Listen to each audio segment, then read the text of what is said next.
I work in the Mediterranean Institute of Oceanography in the south of Marseille. And somehow I am also attached to the LPS since I work with Raquel Bertoldo. She is my thesis director. Today, so second day, thank you very much for being here to attend to this summer school. I will leave the floor to Patrick Rateau from the University of Montpellier, and then to Gregory Monaco from Aix-Marseille University. And they will lead a discussion on the structural approach to the social, social representation theory. This is funny. We all work with it. Why it doesn't come out? What's happening? What does it tell us? They will lead a discussion on the methodological and theoretical challenges. Thank you.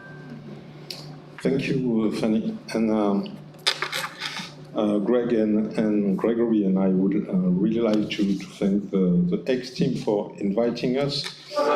It's a real pleasure to be here. And in fact, today feels a bit like a remake of something we presented almost 10 years ago at summer school in Rome, the University La Sapienza. Now, the reason we're both here is because we've been labeled as researchers on social representations, and more precisely, as representatives of the so-called structural approach. That's why Gregory and I were asked to speak today, as the original title of this presentation made clear. Our mission was to talk about the theoretical and methodological challenges of this approach, and only this approach.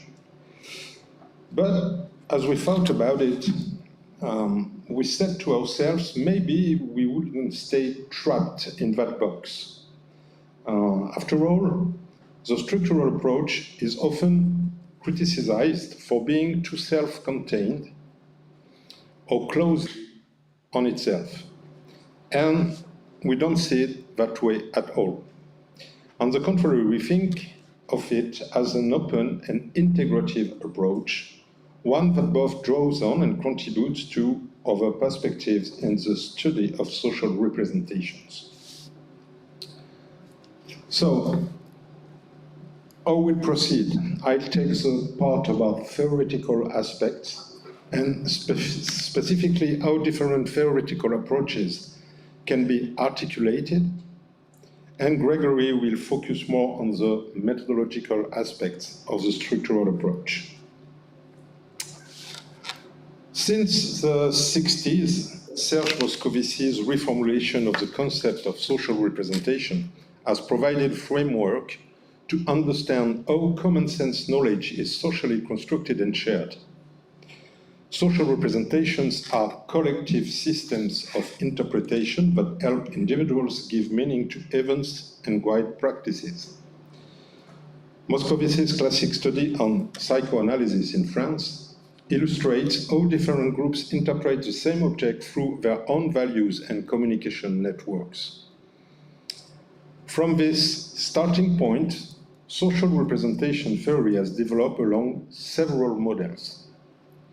Today, we can say that there is 4 main approaches which dominate: the sociogenetic, structural, sociodynamic, and dialogical models. Each highlights distinct dimensions of representation. Yet, this diversity has raised debates. Are these models complementary or contradictory? Can they be articulated into a coherent theory? And this communication explores these issues by outlining the main models, discussing tensions, and proposing paths for integration.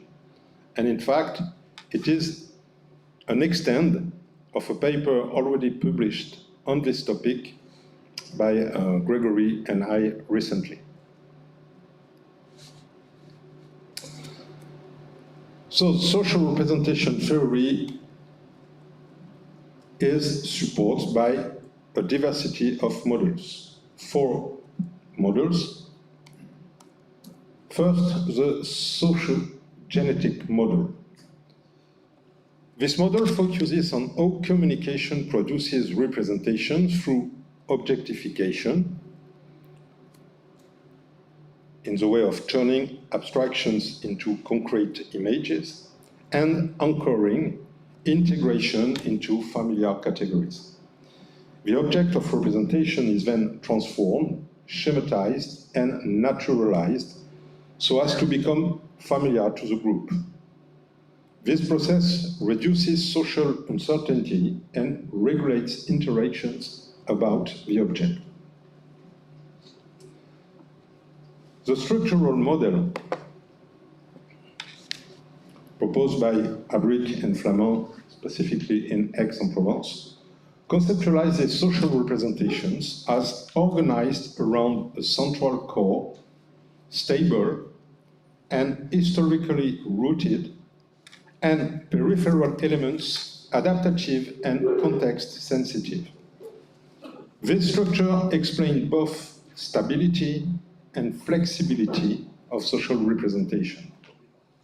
For example, in the social representation of studies among students, central elements such as acquisition of knowledge or work remain stable over time, while peripheral elements such as employment, stress, friends, evolve according to social or institutional context.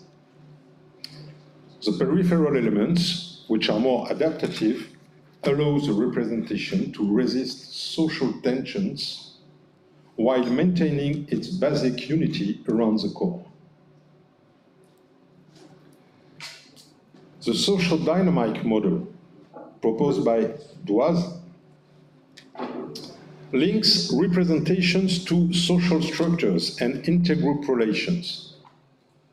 Organizing principles, so as values, ideologies, provide the frameworks within which groups interpret the same object in different ways and adopt varied positions toward it.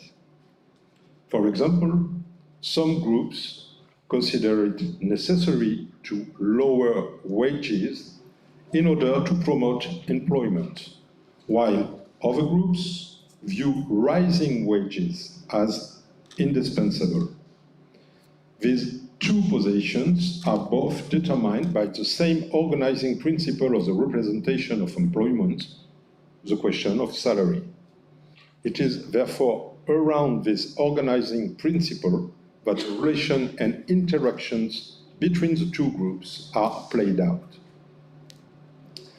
And finally, the dialogical model, developed in particular by Ivana Markova, is inspired by the thought of the philosopher Batkin to define representations as products of intersubjective communications.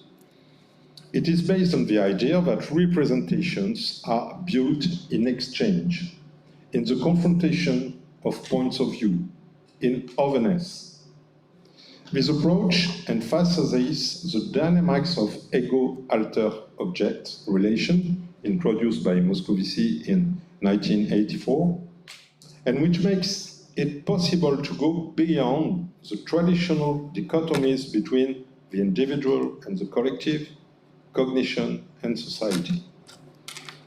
For example, in contemporary debates on vaccination, positions cannot be understood without considering the latent dialogue or conflict between antagonistic representations: safety versus danger, autonomy versus obligation, science versus manipulation. The dialogical model postulates that any discourse on social object includes a form of anticipatory response to others, a dialogical orientation of thought, in which the speech of a speaker is always impregnated with the presence of another speech, even if it is physically absent. These four models rely on distinct assumptions. level of analysis, and methods, sometimes perceived as incompatible. One of the first criticisms lies in the difficulty in articulating the levels of analysis that these models mobilize. The structural model, for example, favors a cognitive approach, centered on collective mental structures. It seeks to identify the stable elements that organize representations and make them resistant to change. Conversely, the social dynamic model focuses its attention on social positions, intergroup relations, and value systems, and aims to understand why individuals from different social backgrounds do not construct the same representations of the same object. The dialogical model, on the other hand, places the intersubjective relationship at the heart of the analysis. It explores how representations are constructed in the context of social dialogues, semantic tensions, and positional games between interlocutors. Conversely, the social genetic model focuses more on the communicational mechanism at the social level, media, science, institutions that produce and disseminate representations. This diversity is often perceived as a theoretical weakness, insofar as it seems to compromise the unity of the social representation theory. Some researchers have proposed to prioritize the models. They consider, for example, that the social genetic model constitutes the original matrix of the social representation theory, in which the other models will be inscribed in a derivative way. And this was the point of view of Abric or Flamand, for example. Others, on the contrary, have argued for the epistemological autonomy of each model, claiming that they account for irreducible dimensions of social representations, each shedding light on a specific facet of the same complex phenomenon.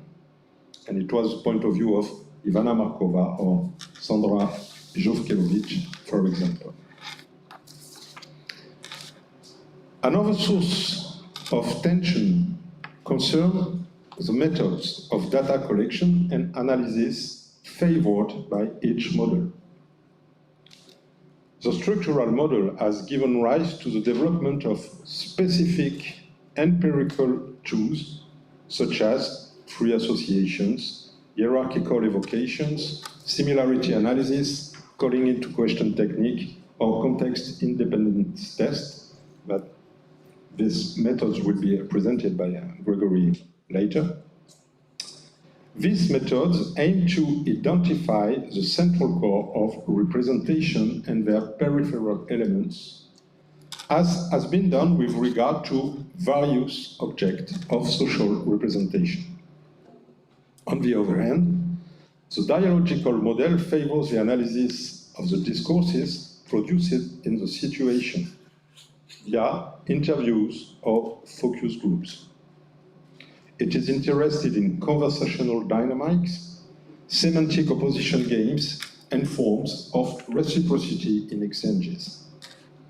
And the social dynamic model, on the other hand, often use multivariate quantitative methods, factor analysis, logistic regressions, etc., to study representational anchors in social structure. So, different methods associated with each model.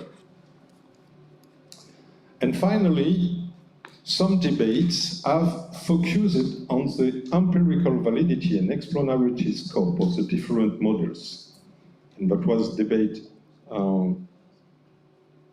that was developed by Wagner or Orff.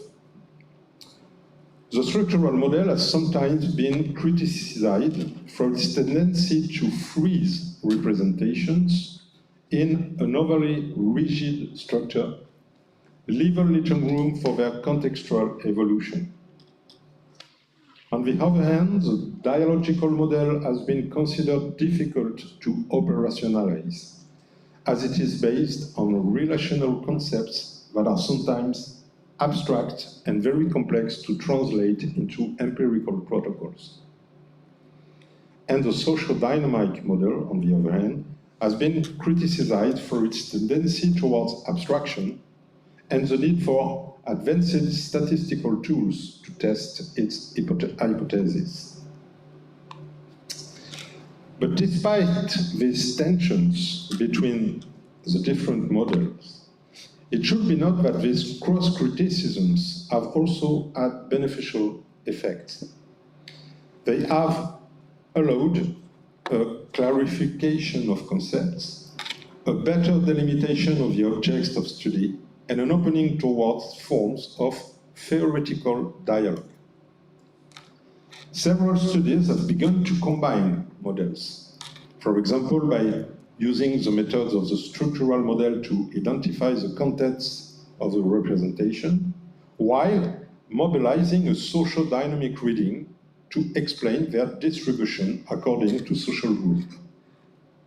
It was the case in the work of Monaco in 1995, for example. Or another example, by integrating dialogical analysis to account for their evolution in context of conflictual interaction. And this was the work of Lemoine and Lawrence in 2012, notably. Rather than leading to a dead end, the coexistence of this model, of these approaches, can therefore be thought of as a heuristic richness, provided that they are not mechanically juxtaposed, but that we reflect on the condition of their articulation. This articulation between the models requires recognizing the complementarity of the levels of analysis, individual, intersubjective, structural, collective, thinking in terms of temporality, genesis, stabilization, conflict, transformation, and constructed empirical devices adapted to the complex objects that are social representations in their contemporary forms.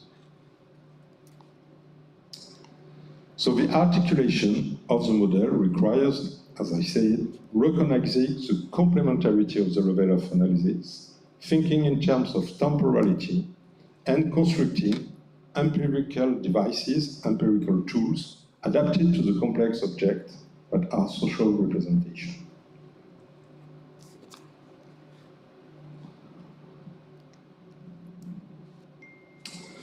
To overcome fragmentation, social representation theory can be approached as a plural, articulated theory.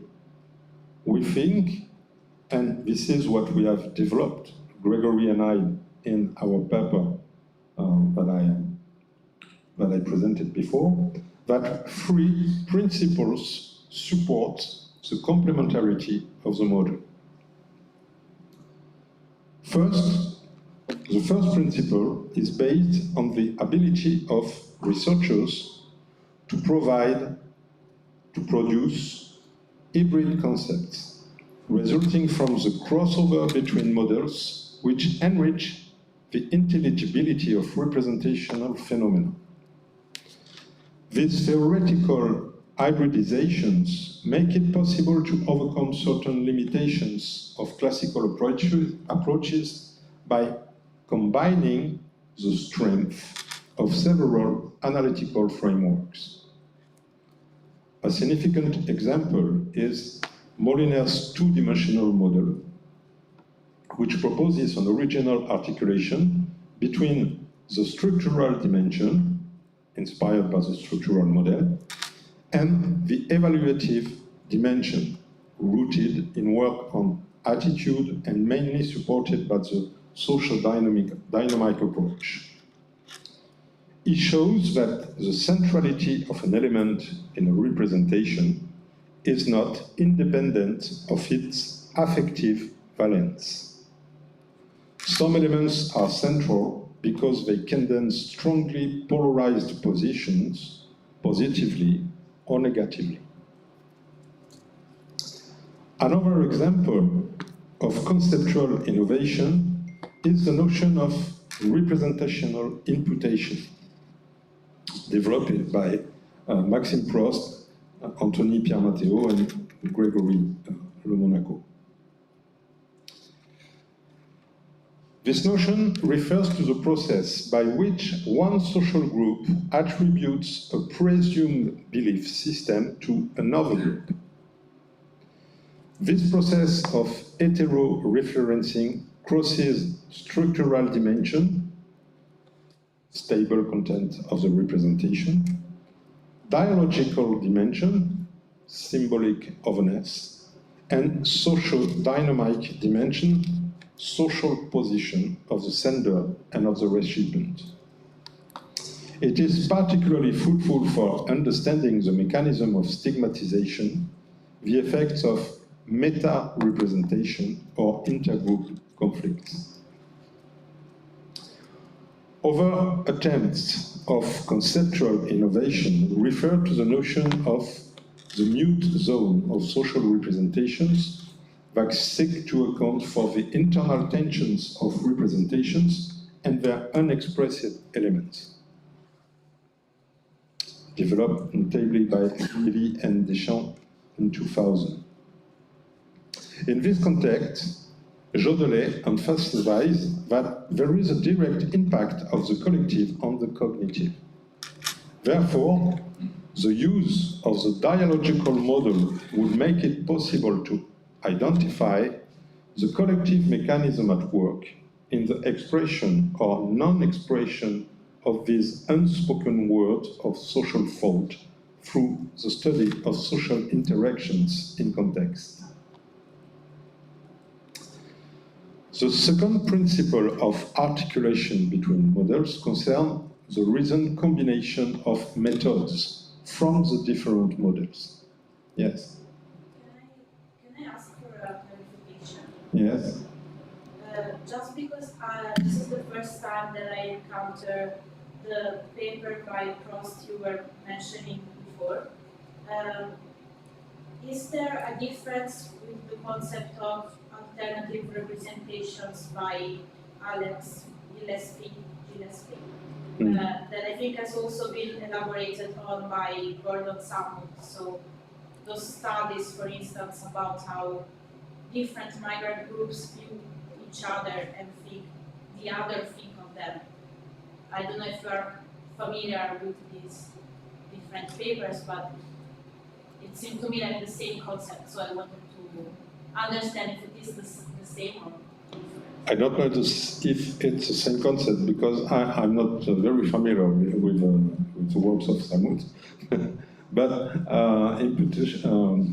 representational imputation, it's the fact that when a group thinks about an object,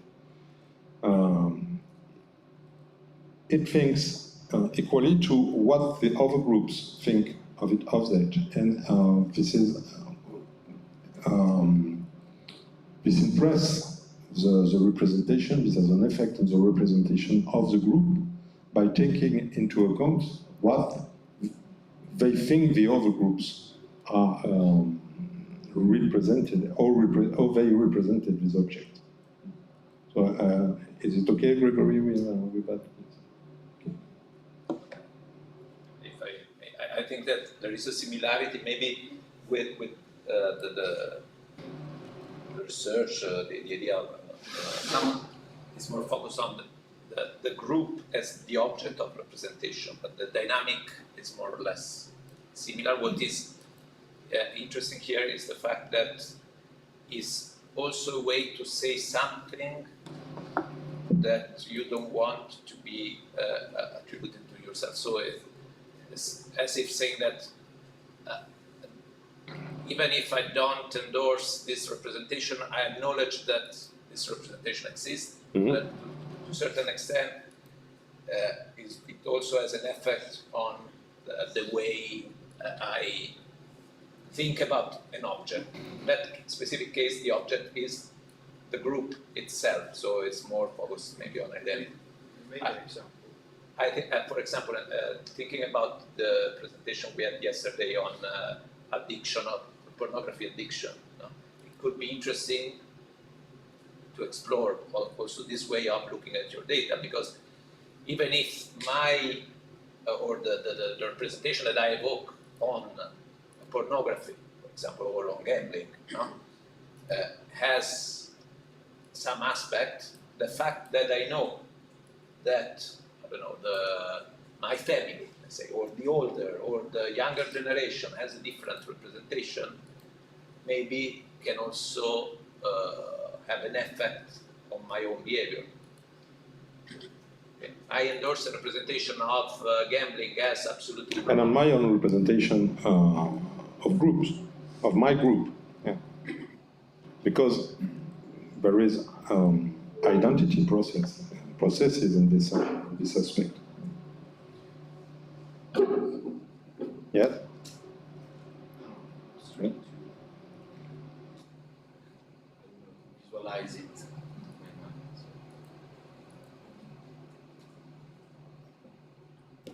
It's okay on this aspect. Yeah.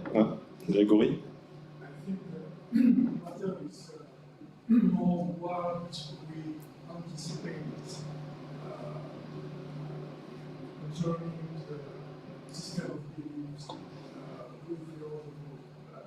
We are interested in the question, not the question of their representation, but the question is that what we anticipate, what we think concerning their. So we don't need to know in advance what is the same, because we have an idea.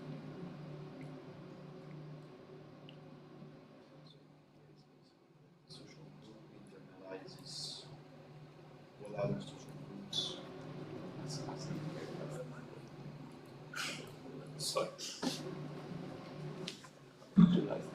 No, I cannot speak higher.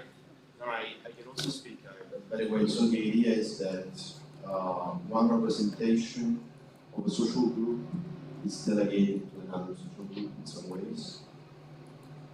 So the idea that a social group behaves according to a representation attributed from elsewhere.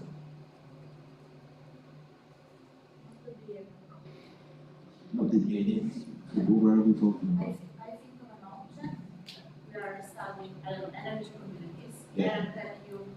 I'm thinking this, but communists will tell you this if you ask them. So it's the simple acknowledgement. It's an This is- acknowledgement, but of But course. this is an opinion, not a One representation. opinion. But of course, this is my system of beliefs, so maybe to me it's the truth, not the truth. I know how the other group. What are the implications when you have to study something? What are the implications of this? And as a member of a group, I anticipating what other groups think about the object. And this anticipation has an effect on our representation of the object. We, Okay. Sorry, because we really understood.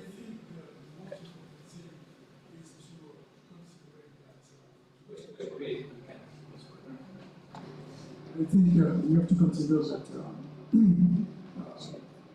social representation assume function, and the functional role of social representation is to say that we have an idea concerning the representation of the group, and this idea is very important in the way we categorize the group. And we don't need to know the truth. But all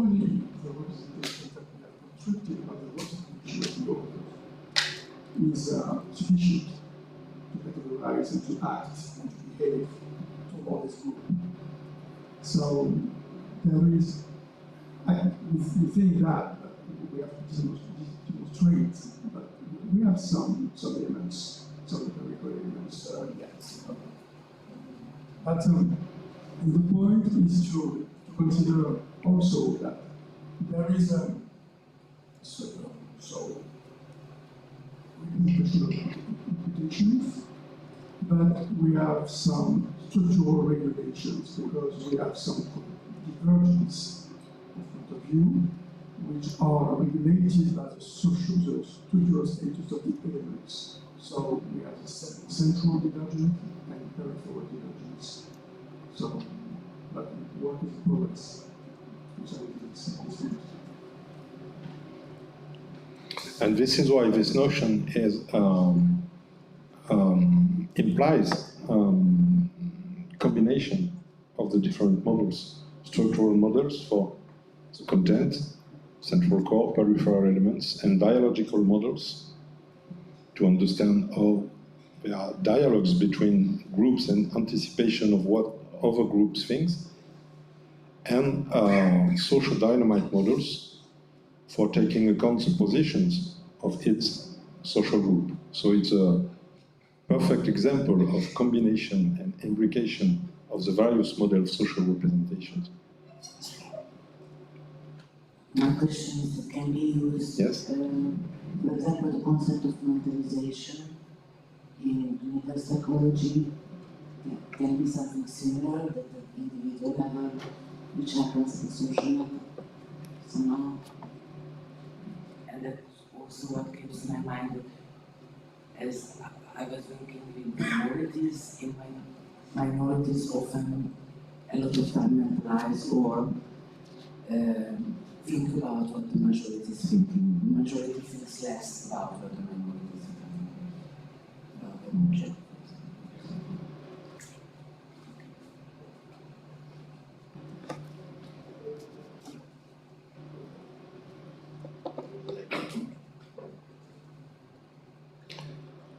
Okay, so the first principle of articulation of the models, conceptual innovation. Second principle concerns the recent combination of methods from the different models. Far from being opposed, qualitative and quantitative, structuralist and interactionist approaches can be synergistic to offer more detailed and robust analysis of social representation. And thus it has become very common to combine techniques from the structural model, for example, hierarchical evocation tests, with methods from the social dynamic model, such as factor analysis, analysis of correspondences, logistic regressions, or hierarchical classifications. This makes it possible to explore both the internal structure of the representations, centrality of the element, cognitive stability, and its social distribution, variability according to status, values, or ideologies. Similarly, mixed devices can articulate the rigor of free evocations with the analysis of qualitative discourses, particularly in context of crisis or public debate. The study of mute zones is a paradigmatic example. These areas can be identified from discrepancies between the content mentioned spontaneously and those recognized as relevant in interviews or by the silences and forms of avoidance identified in verbal exchanges. This approach involves a back and forth between structural, social dynamic, and dialogical methods. And finally, multi-level approaches combining individual, group, and social analysis offer a framework conducive to methodological hybridization. We'll see a fictive example later. The third principle consists in inscribing the different approaches in a temporal logic by mobilizing them successively according to the phases of the representational process that one wishes to explore. Rather than conceiving them as mutually exclusive alternatives, this perspective proposes to think about their sequential complementarity. The social genetic model explains genesis. For example, OAI, artificial intelligence, becomes an object of meaning. The dialogical model examines debates and polarizations about this object. The structural models identifies stabilized content in terms of central core, peripheral system. The social dynamic model situates representations in broader social context, and this sequential complementarity respects the complexity of representational dynamics.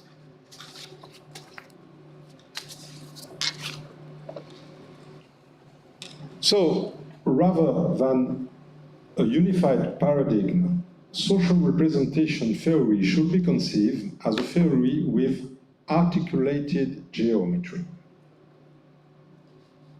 flexible and adaptive. Representations are complex, stratified, historically situated. Their study requires multiple focal points.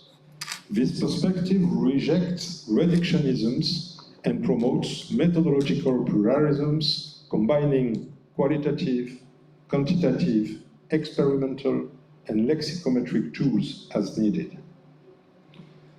Social representation theory also fosters interdisciplinary dialogue, bridging psychology, sociology, communication, anthropology, and political studies. It offers insight into contemporary challenges such as ecological crises, inequalities, identity transformations, conspiracy beliefs, or the social uses of IE.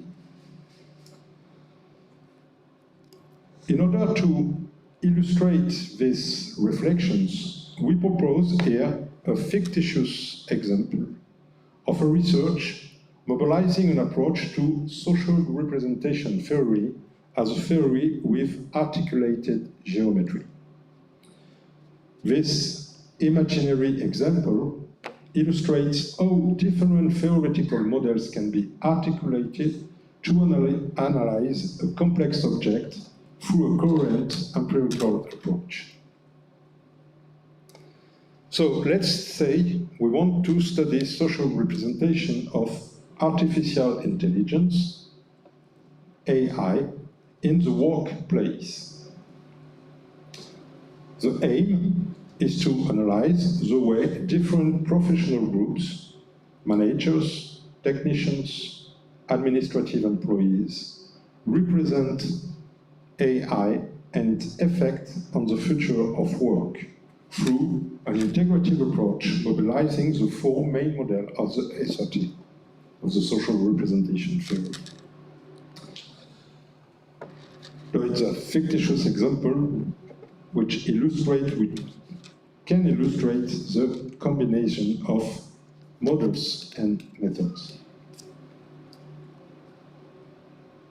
So phase one, analysis of the genesis of representation with the help of social genetic model. The methodology used could be a press analysis. Corpus of press, Le Monde, Les Échos, Usine Nouvelle, also French press, over the last 5 years, for example, on artificial intelligence and work.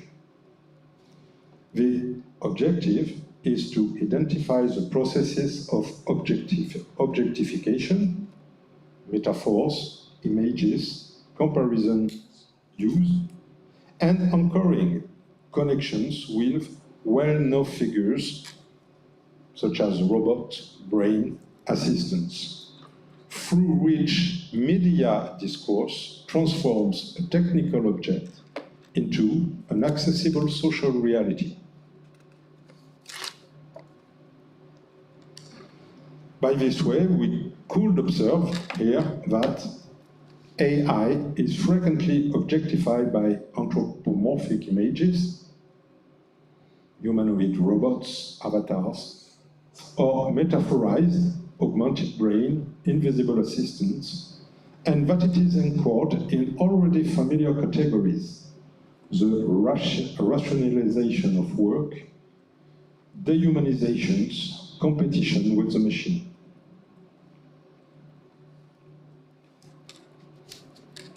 Phase 2 of the study of discursive interactions with the use of the dialogical model. Methodology, organization of separate focus groups with 3 categories of professionals: managers, technicians, administrative employees, working in a large company in the tertiary sector.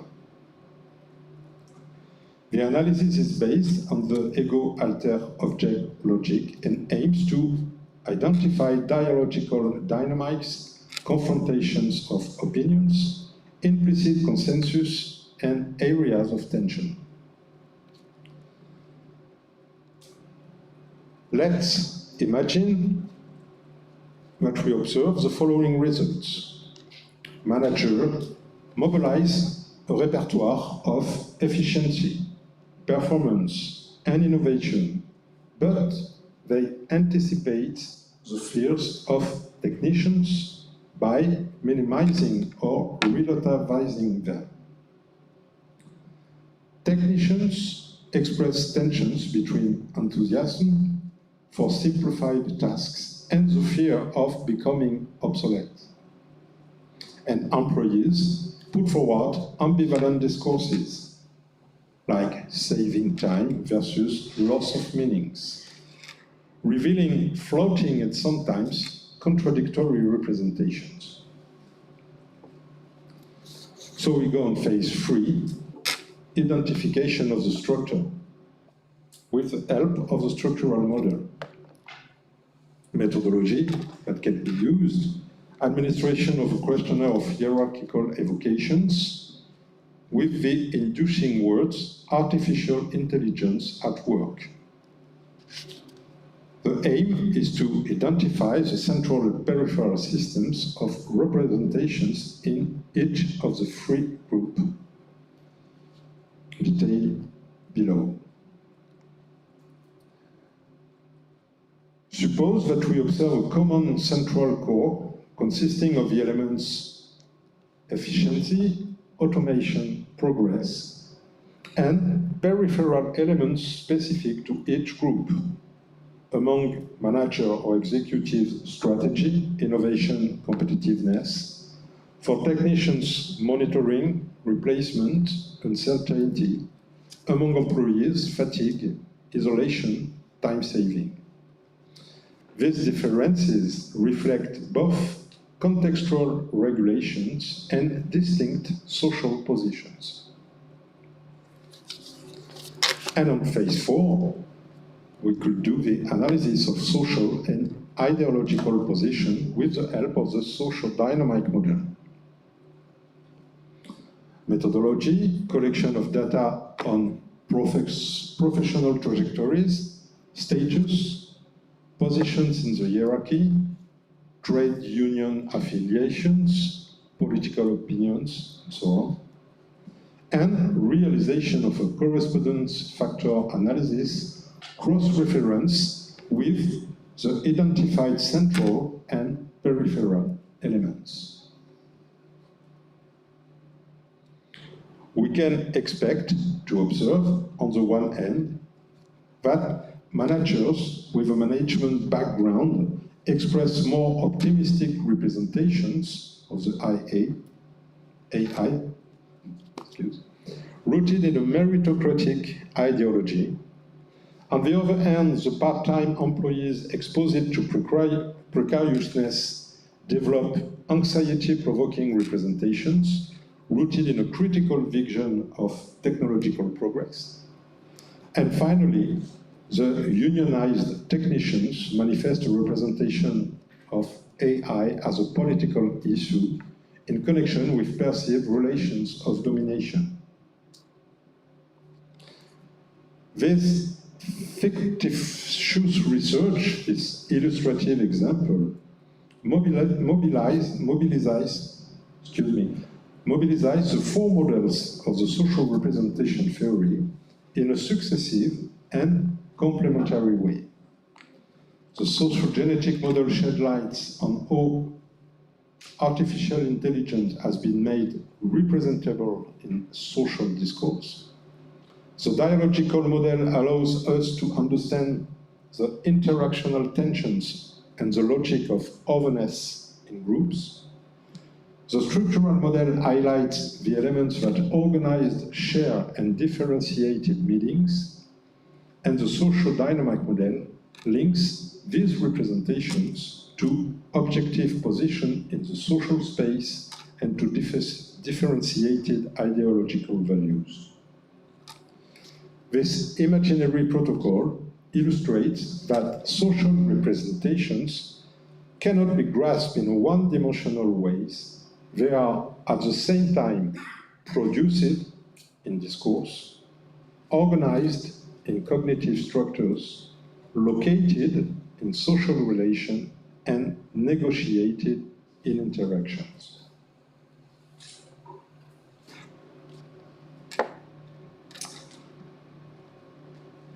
There is a conclusion. The plurality of models in social representation theory is less a weakness than a resource. The sociogenetic, structural, social dynamic, and dialogical models each illuminate different dimensions: genesis, structuring, anchoring, interaction. When articulated, they enable richer understanding.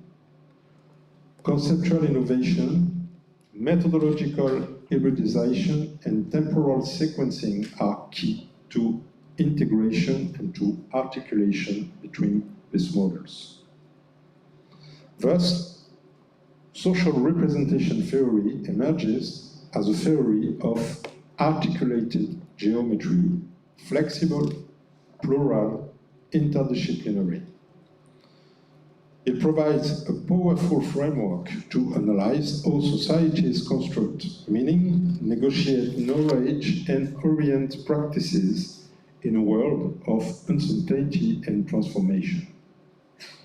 And this vision remains faithful to Moscovici's founding ambition to study how social groups collectively create and share representations that shape both understanding and action. I thank you for your attention.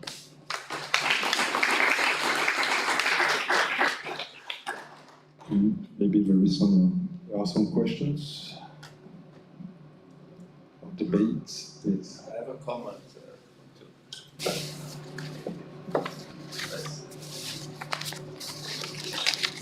No, okay, thank you. I think I really like the way of you used to provide an overarching vision of the different options and methodology and the ideal research protocol that you presented. First, a small comment just for you to know. I don't know if you are actually working on artificial intelligence, but with Lee and Nicola is now editing a book on this.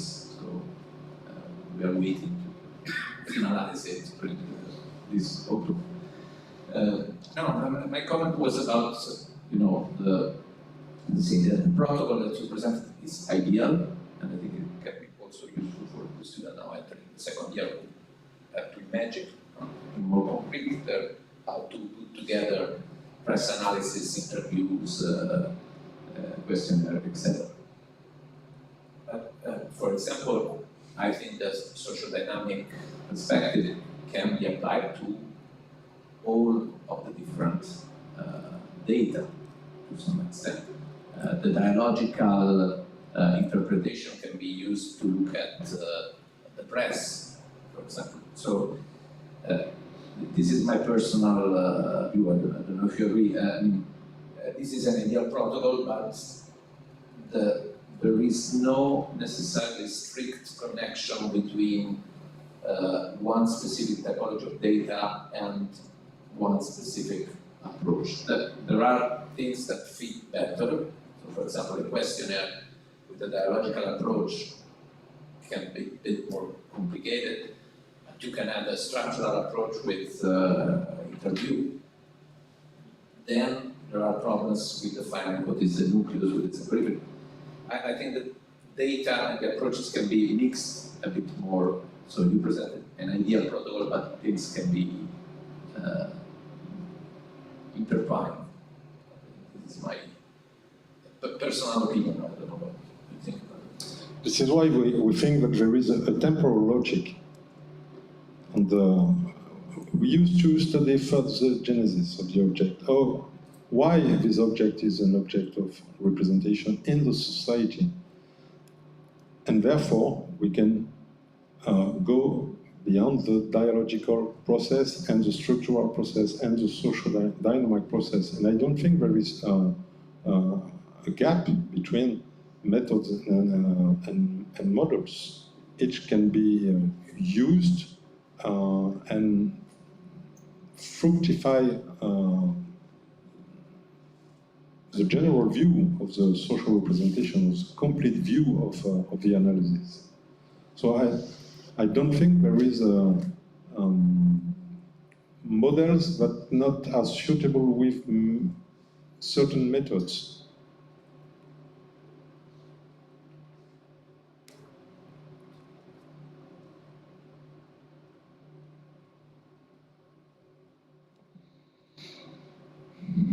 Yes. Yes, I have actually, my question was on methodology, and you answered, so I won't stress again about that. You talked about also the interdisciplinarity of the theory. So in this very precise, I would say, design, how would you position the potential of the theory in triangulation with our theoretical approaches? Because we talked about drawing also from political studies, sociology, anthropology. It's more of a drawing from the methodological tradition of those disciplines, or is there, in your opinion, a potential to contaminate the theory with other theoretical traditions, not just to, do a summatory, just an addition, but to understand if there are some kind of complementarities with other theories. Yeah, interdisciplinary is an ideal, but it's very difficult to construct. Without the vulgarization. Yes, and I think that the specificity of social psychology is on methods. We build methods that are specifically adapted to study social representations over discipline. Just I'm thinking about sociology or anthropology, are much more qualitative methods, much more interviews and focus group without methods used, for example, in the structural approach, or method used, for example, in the social dynamic approach. Okay. So you would say that in order to study social representations, we should adopt quantitative.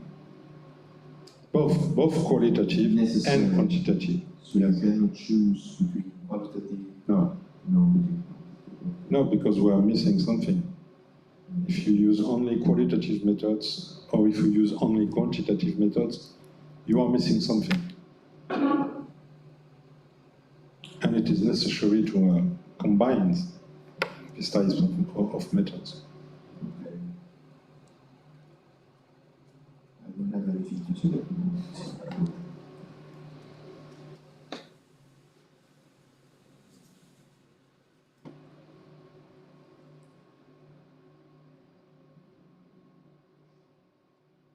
we are making a break. Yes. Thank you for your attention.